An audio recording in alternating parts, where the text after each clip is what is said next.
It started as BRRRR, then it became BRRR, and now it's BRR. And in this video, I'm going to be breaking down BRR, Buy, Refurbish, Refinance.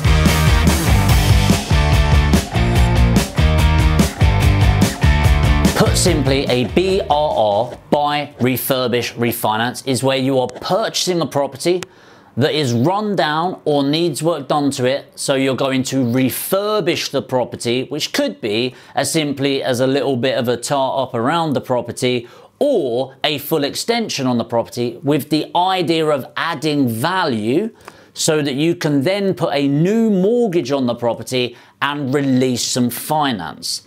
This is compared to a straight, boring, vanilla buy-to-let property that often is already in the condition where it's ready to let out. So the benefit of a buy-to-let property, which I love as a straight buy-to-let, is this turnkey investment. And this shouldn't be underestimated. When you've got a property that is already producing an income or can do that very quickly after, it actually does really look after itself so you can focus on the next thing. The downside is you're locking in your money and you're having to wait for capital growth or capital appreciation to do its thing before you can then refinance and pull it out. With a buy, refurbish, refinance, the idea is to add value to the property and pull out some money, with the downside of it being that you're owning the property for quite a long duration, often 6 months, before you then get income coming in and then get some money back out. So let's go on to an example. So we're going to be purchasing this property here. Boom, there we go. And we're going to do a purchase price of 100,000 just to make it easy. It doesn't matter if we're buying cash or mortgage or bridging for the purpose of this video. Then we're going to have buying costs of, let's say, £5,000 for solicitors, brokers, etc. Buying cost. We're going to have stamp duty of £3,000 on this because it's 3% of the purchase price at this level. And then you're going to have the refurb, REF cost of £20,000.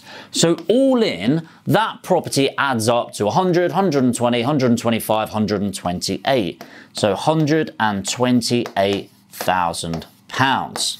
So if we bring that up, we've got 128,000 as the project cost. So this is like the all-in amount of money.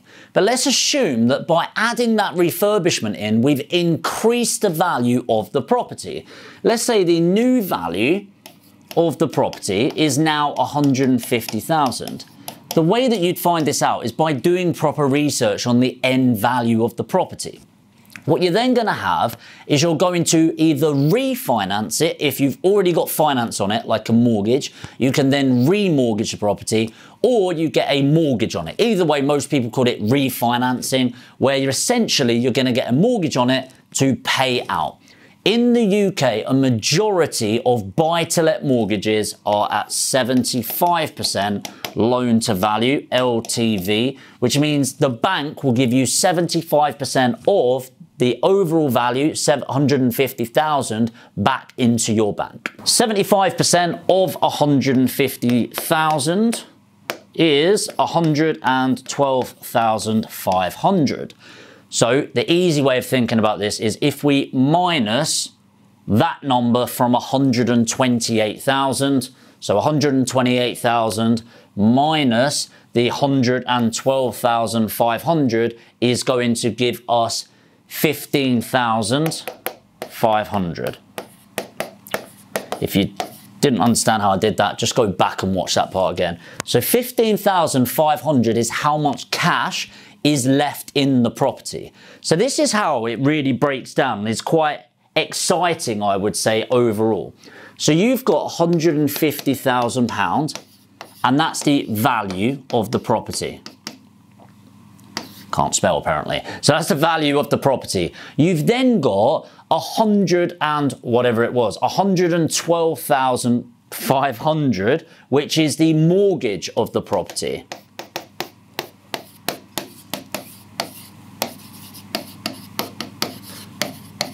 To make that easy, if I sold the property today, I would actually get 150,000 minus what's on the mortgage. So that is known as equity in property. So if I sold the house, let's say there's no cost to selling, which of course there are, like estate agents, there I would get the equity portion. So 150 minus 112,500 is 37,500 equity, of which, this is really important to understand, that figure that we got to, the what was it, 15,500, 15,500 is your cash. That's really important for a couple of reasons, because that is money that if you were intending to get that out of the deal is actually left in the deal. But it's also good to understand how much you've just increased your net worth. So that 37,500 equity, 15,500 of it is your cash, and then the equity minus your cash, which is 37,500 minus 15,500, which is 22,000, is essentially newly created value. And this is what's hard for people to get their head around, because theoretically you just created more money into the system out of nowhere. But this is what's known in the industry as added equity. And this is the added value that you've brought into the economy and therefore your net worth. So as I said, it used to be BRRRR, which was buy, refurbish, rent it out, refinance and repeat. The problem with that is what you were relying on, and this is when the market's softer, is you buy it for this amount, you then add the value, you then refinance and you go again. So you rented it out. So you use the same pot of money. And I know people back that were doing this in the last recession that with around £70,000, genuinely around £70,000 cash, bought about 100 properties in 1 year. And it's like, huh? Because what they also had is something called a same-day refinance, which I'm not going into for this video. So they had the same 70,000 and they bought 1 house, 2 houses, 3 houses, 4 houses, 5, again and again and again and again. So the same pot of money had a near endless amount of money coming in. But then the market changed. You know, no longer were you able to do that because the market stabilized and if not, come a bit difficult. So then what happened is we downgraded to BRRR. Buy it, refurbish it, rent it, and refinance. And again, the same sort of thing happened, but now instead of getting all of your money out again, you'd have to top it up 10 to 15 grand each time it went through because you just weren't able to purchase the properties for a low enough price. And that's pretty much exactly where we're at now. The only difference is that no longer do we need to involve rental in the meantime to be able to refinance the property. So a lot of the time you'll still rent it out as soon as possible, obviously, but you don't need to do it anymore in order to get a buy-to-let mortgage. So you can buy, refurbish and refinance straight away, not reliant on a tenant being in your property. So if it's so good, why aren't so many people doing it then? Well, that's because it's actually really difficult because the market has changed over time and it takes a long time to find a deal that you can get a good enough price, add a load of value to, and then refinance and pull all of your money out. It's just not realistic, and so people need to stop selling it like that's a reality anymore. To give you an idea, in the last 12-month period, we've done around 185 deals so far. Less than 10 have been deals that we've taken on and been able to refinance a majority of the money out of. Just to give you an idea of how active active we are and how few actually tick the boxes to get all of your money out of the deal. The other thing right now is the need to rely on contractors, which at the moment is a dime a dozen to get a good one in at a decent price and on time, because there's so much demand for good tradespeople right now. So it's another complication where you've actually got to spend the time on it. You've got to make sure the materials that are shooting up right now are stabilized and you're managing the labor in there. So it is more complex than simply going, just buy one that needs work, do it up, and then get all your money out. It doesn't quite work like that. So which is it that I prefer? I think it really depends on your money-making ability. A lot of my effort goes into active income because I don't really understand the whole starting a property venture through passive income until you've actually got money. Like our investors that work with us, they have money and then we put in the work to facilitate getting a return on their money. But I wouldn't work with them if they didn't have the money in the first place because they wouldn't be an investor. Same for us. I now am in this situation, hopefully this comes across in the right way, I've got a decent money-making ability because of the business and the team that works so hard together.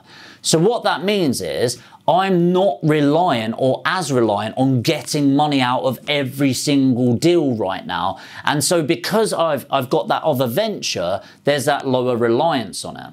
If you're in a situation where you can buy 1 or 2 properties, which is phenomenal, by the way, genuinely congratulations on that.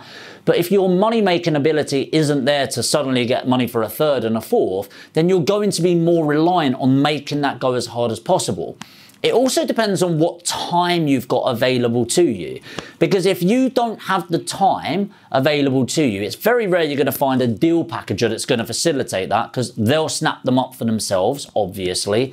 And so how much time, how much expertise have you got to put into this? For me personally, for the amount of effort it takes to find those properties proactively, manage the team throughout. I'm lucky I've got a really great team, but most people don't. To spend the time negotiating prices all the way through. For me, by the end of the project and the lost rent, let's say it takes 6 months at £250 net rent a month, that's another £1,500 I'm losing. I personally think it's a net loss or a loss lead, as they say, because I've lost 10, 15 grand in my time and other things that go into it. But personally, I'd rather focus on the bread and butter, boring, vanilla buy-to-lets. And if one of these insane deals comes along, then I'll snap it up. This, of course, will shift when the market shifts and becomes a bit of a softer market, so I'm able to negotiate better prices. That's just not the situation that we're in now. Time will tell. But this isn't just about me, this is about you. What do you prefer? Either comment BTL to represent a straight, boring, vanilla buy-to-let, or BRR if you want to focus on buy, refurbish, refinance. Both have their place in this system, and if you got value from this video, make sure to hit the like button. It really does help me out with the YouTube algorithm. And if you're new to the channel and you want to find out more about property investment, make sure to subscribe to the channel, hit the notification bell, and I'll see you in the next video.